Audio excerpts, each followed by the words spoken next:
Illinois faces some big challenges. Today, you're about to hear a truly honest analysis of the problems we face. Equally important, you'll also hear an in-depth discussion of some practical solutions. This is your radio source for stories, the insight, and the answers you won't hear anywhere else, not in the media, and not coming from Springfield.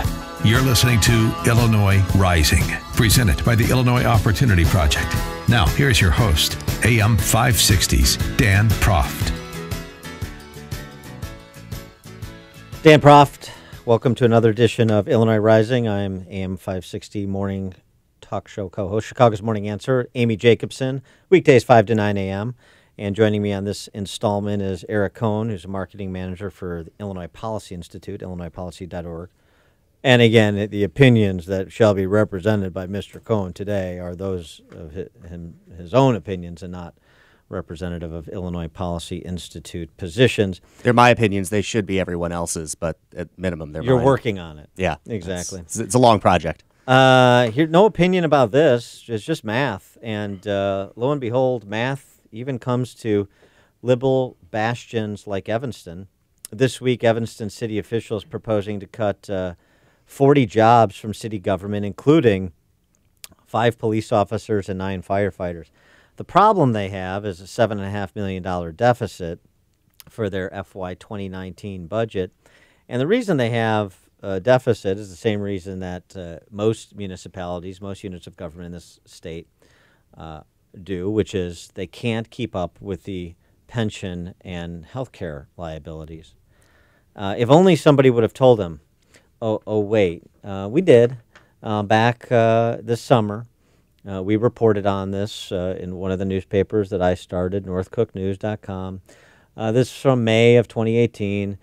Evanston Firefighters Pension Fund would go broke in 16 years without taxpayer subsidy because in 2016, for example, the fund earned $3.8 million and it paid out $8.4 million. And so if you do that long enough, what happens is you run out of money to pay for the obligations that are accruing on a daily basis. This has come to North Chicago. It has come to Harvey. It has come to Evanston. It will be coming to a community near you because the math is inexorable. And it's very interesting to listen to the hand-wringing from the firefighters union president and other members of the Evanston City Council, all dutiful, card-carrying leftists. They don't like that they have to do this, but the math doesn't care what you like.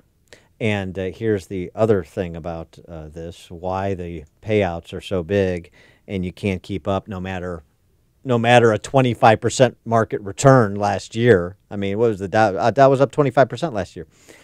The average pensioner in Evanston, the Evanston Police Pension Fund, earns $92,000 a year. So, ultimately what's fair is subordinated to what can be financed. And that's what's happening in Evanston. Welcome to Illinois, as you know, where math may be undeniable to some people, but to many others, it's an opinion. The numbers that you gave on, what the fund returns and what they pay out, it's like the business model that says we lose money on every sale, but we can make it up in volume. Yeah, right.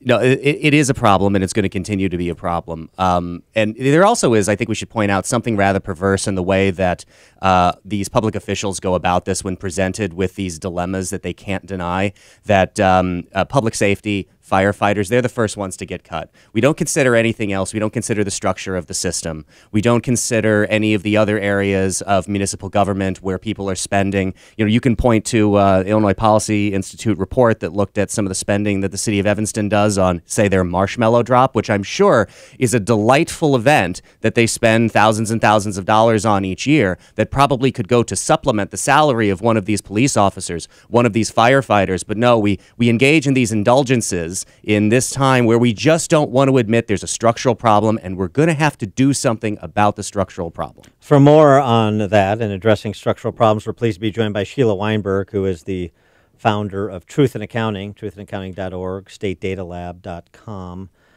Sheila, thanks so much for joining us. Appreciate it.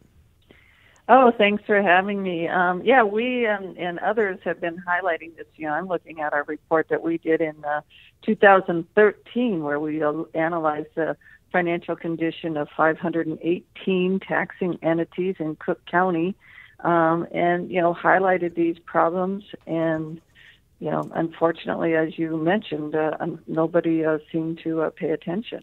Well, speak to that a little bit more. I mean, in terms of the general health, so that as people are reading about what's happening in Evanston, they start to understand that it's coming to a community near them. Well, what has happened is that unfortunately the state legislature decides the pensions of the police and firefighters throughout the state, regardless of whether a community can afford those benefits or not afford those benefits. And now, unfortunately, a few of us were crying about it, but nobody was paying attention to it. And now the cash, what they have to pay out in cash to fund these benefits has gotten completely out of hand. Looking at Evanston, their police pension plan, they have to, for every dollar that they pay in salary to a police officer, they have to pay 67 cents into the pension plan. And it's even worse for the firefighters. Every dollar that they pay for a police firefighter salary, they have to pay almost 80 cents into the pension plan. These are woefully underfunded. It's not just Evanston. We found it in 102 of the 126 entities we studied in 2013. We found 102 of them were underwater and didn't have enough money to pay the benefits that have been promised. Harvey, in particular, is one municipality where they've gotten to the point where the state has actually intercepted money that is supposed to go to the municipality because of the manner in which they have not paid into their pensions, that unaffordable structure. It's even threatened to come to Chicago as well. There are other municipalities at risk of this. Do you know of any other municipalities you've looked at that are not just underwater, not just in bad condition, but approaching the level where the state actually gets involved like they did in Harvey? I've heard of a few other ones. I apologize. I can't think of them off the top of my head. But as you mentioned, this is coming to a suburb near you. And what the state legislature has said is taxpayers in the towns throughout and villages throughout the state, the pensioners get the first tax dollar. We don't care if you can pay your bonds. We don't care if you can pay for your roads and bridges or other municipal services. The pensioners, the pension plans get the dollars, and those have to be paid no matter what. And so the result is going to be what you see in Evanston and these other communities is that you either radically increase taxes to the extent that you can, or you start to reduce headcount and lay off your most expensive employees, and those, when you look at the burdened expense, are going to tend to be your first responders more often than not. Well, the other thing that I found interesting looking at this was I looked at the 2018 budgeted employee compensation. This included how much people are earning, plus the amount of benefits that the city is paying every year. And looking at city councilmen, for example, the very first line in this report is a city councilman who was earning almost $17,000, but they're paying $17,000 of benefits for that city councilman. And that includes, health insurance, life insurance, and what they're paying into the Illinois Municipal Retirement Fund for that councilman. And that is true for all the councilmen. They're making, almost $17,000. Sure. Going down the report a little bit further, they're paying $21,000. They're paying more in benefits for some of these aldermen than they're paying them in salaries. Well, sure. It's a mini Springfield. I mean, if state government can do it, why don't we do it at the local level too? So it's the kleptocracy that begets little feudal lords at the local level that are just emulating what they see at the state level. I'm glad you brought up IMRF too, because this shows you how the pension problem is actually compounding. people often point to IMRF as like, well, this should be the shining example, right? Their funding level is way higher than any of the other pension systems in Illinois.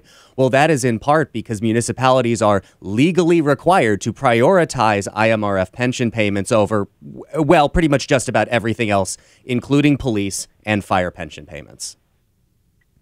Yeah, and those again, the Supreme Court has said that those have to be paid, and they're not giving. They've pinned these elected officials and taxpayers in these local governments. They're beholden to pay these, and as I say, the pensioners and the state law doesn't seem, or the Supreme Court doesn't seem to care whether these governments can afford these.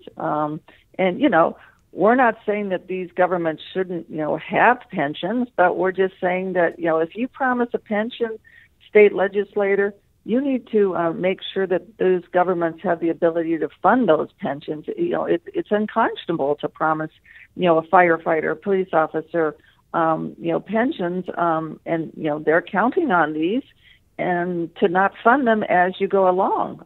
But the amount of how much you have to fund these have gotten so large that, hello, here's Evanston. We're going to have to cut a lot of other services and benefits. Something's got to give, right? She is Sheila Weinberg, founder of Truth in Accounting, truthinaccounting.org. Also check out their reports and data gathering at statedatalab.com. Sheila, thanks for joining us. Appreciate it. Thanks for having me.